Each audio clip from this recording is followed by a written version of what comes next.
अच्छा, आज का हमारा सब्जेक्ट है कैसे हमने इंफॉर्मेटिव इमेजेस ढूंढनी है, उनको ब्लॉग्स के अंदर यूज़ करना है।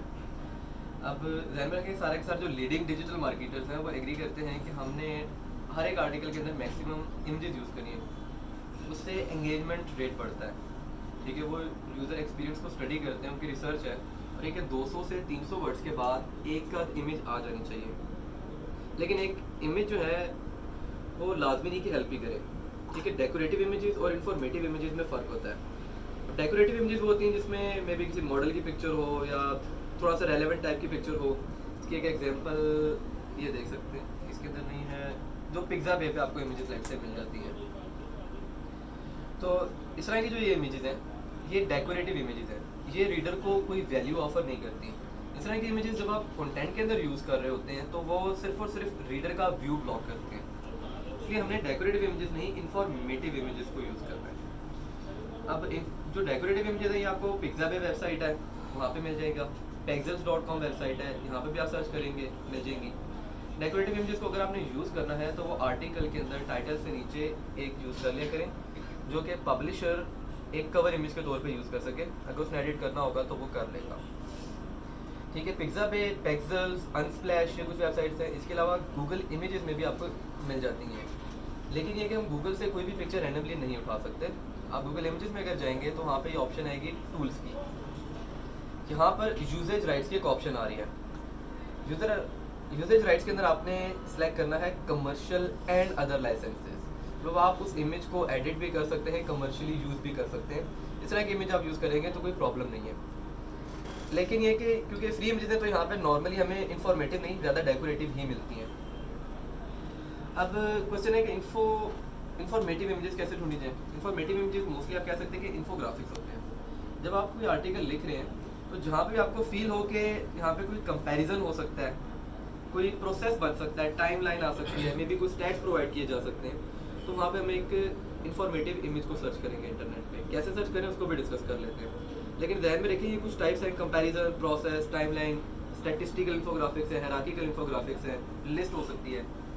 जहाँ पे भी इस तरह की कोई चीज़ आ रही हो, आपको उस चीज़ के ऊपर कोई ना कोई इन्फोग्राफिक मिल जाएगा या फिर आप उस पर बना सकते हैं।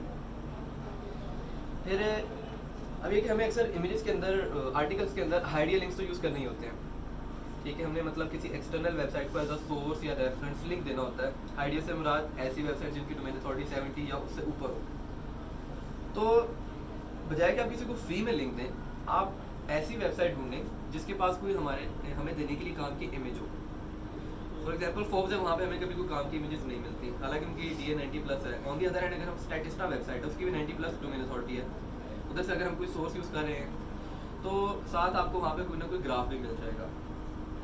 ठीक है, उसकी एक एग्जांपल इस आर्टिकल के अंदर ये मौजूद है कि ये एक ग्राफ इन्होंने यूज़ किया हुआ है। साथ सोर्स में बता दिया कि हमने स्टैटिस्टा से लिया है, और ऊपर ही पैराग्राफ में उसका लिंक मेंशन कर दिया था।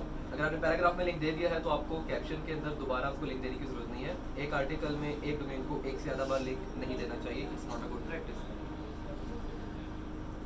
तो अगर आपने किसी को हाइडिया भी है, बेशक आपने लिंक देना है तो फ्री में ना दें। आप ऐसी वेबसाइट ढूंढें जहाँ से आप उसकी इमेज यूज़ कर सकें और उस इमेज के बदले में आप उसको लिंक दें।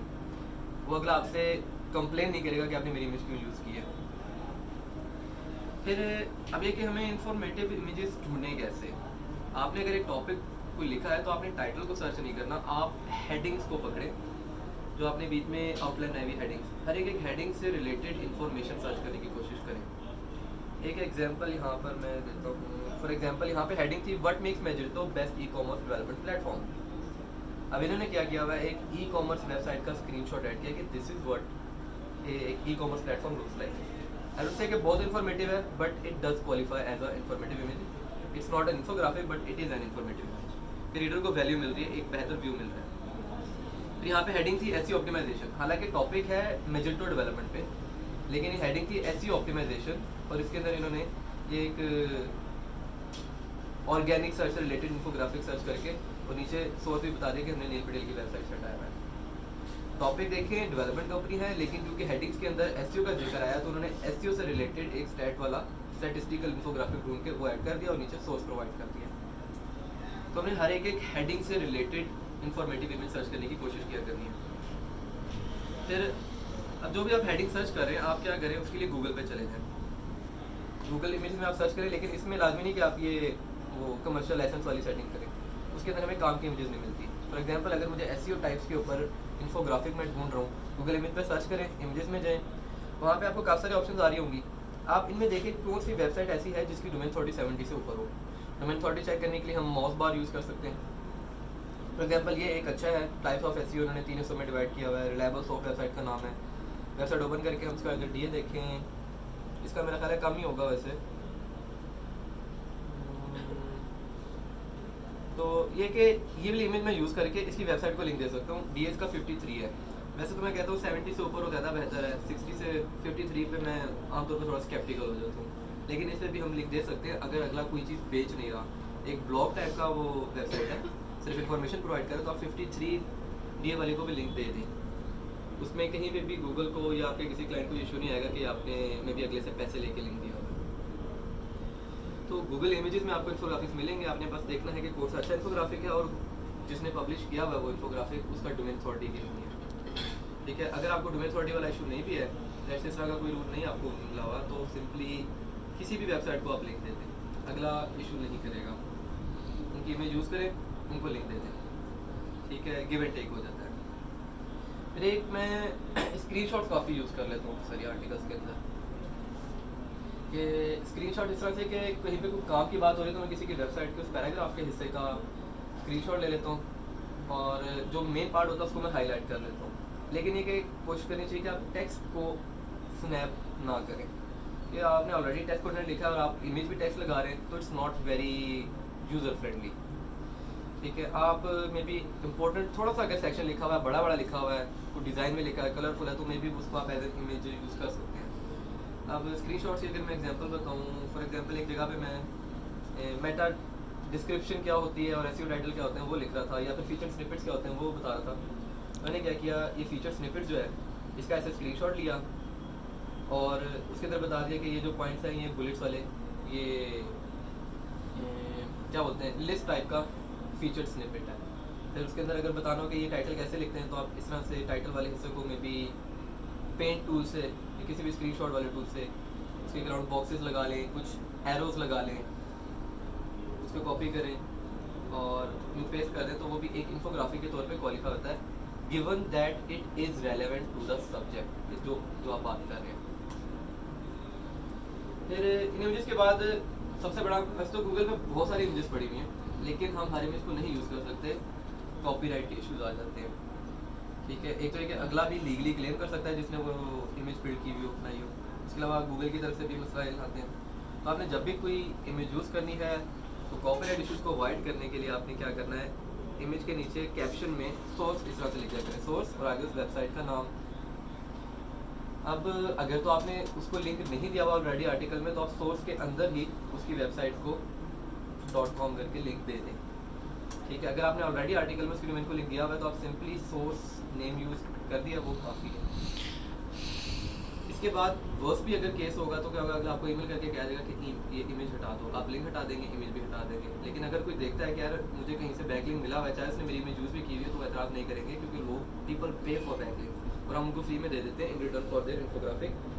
इन्फोग्राफिक्स को लोग लिंकेबल एसेट भी बोलते हैं। इसकी वजह ये है कि लोग इन्फोग्राफिक्स बनाते ही इसलिए ताकि लोग उनको शेयर करें हम और हम उनको लिंक दे सकें। तो इसकी एक एग्जांपल ये वाला आर्टिकल है, जिसके स्टार्ट में आप टाइटल के नीचे कोई भी यहाँ पे डेकोरेटिव इमेजेस उठा सकते हैं पिक्साबे से पकड़ के, जो कि टॉपिक से रिलेटेड हो, और आर्टिकल के अंदर डेकोरेटिव इमेजेस यूज़ नहीं करनी। वहाँ पर हम यूज़ करेंगे तो सिंपली इन्फोग्राफिक यूज़ करेंगे।